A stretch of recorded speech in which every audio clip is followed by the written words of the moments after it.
अगर आप लोग बैंकिंग एस्पिरेंट हो और रीजनिंग का सिलेबस अभी तक क्लियर नहीं है, चलो कोई बात नहीं, आप क्लियर कर लो। वीडियो को ध्यान से देखना, 60 सेकंड में बिल्कुल क्लियर हो जाएगा पूरा सिलेबस। तो रीजनिंग में टोटल 12 चैप्टर हैं। इन 12 चैप्टर को हम लोग एक तरह से 3 भाग में तोड़ सकते हैं। पहला मिसलेनियस, दूसरा पजल और तीसरा मीन्स।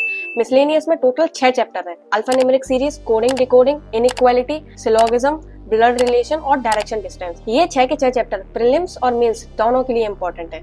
दूसरा है पजल। पजल में 2 ही चैप्टर आते हैं, पजल और सिटिंग अरेंजमेंट। ये हैं तो 2 ही चैप्टर, लेकिन सबसे ज्यादा इंपॉर्टेंट यही चैप्टर है। सबसे ज्यादा वेटेज कवर यही दोनों चैप्टर करते हैं।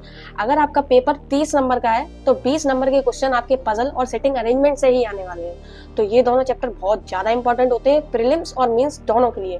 पजल में आपकी अलग अलग टाइप्स की पजल्स होती हैं, like day base, month base, floor base, year base, ऐसे ही बहुत सारे टाइप्स होते हैं। सिटिंग अरेंजमेंट भी बहुत अलग अलग टाइप की होती है, like circular, triangle, square, rectangle, pentagon, hexagon, ऐसे ही बहुत सारे टाइप सिटिंग अरेंजमेंट के लिए भी होते हैं। तो ये दोनों चैप्टर तो बहुत ज्यादा इंपॉर्टेंट है, सबसे ज्यादा ध्यान इन दोनों चैप्टर पे देना है।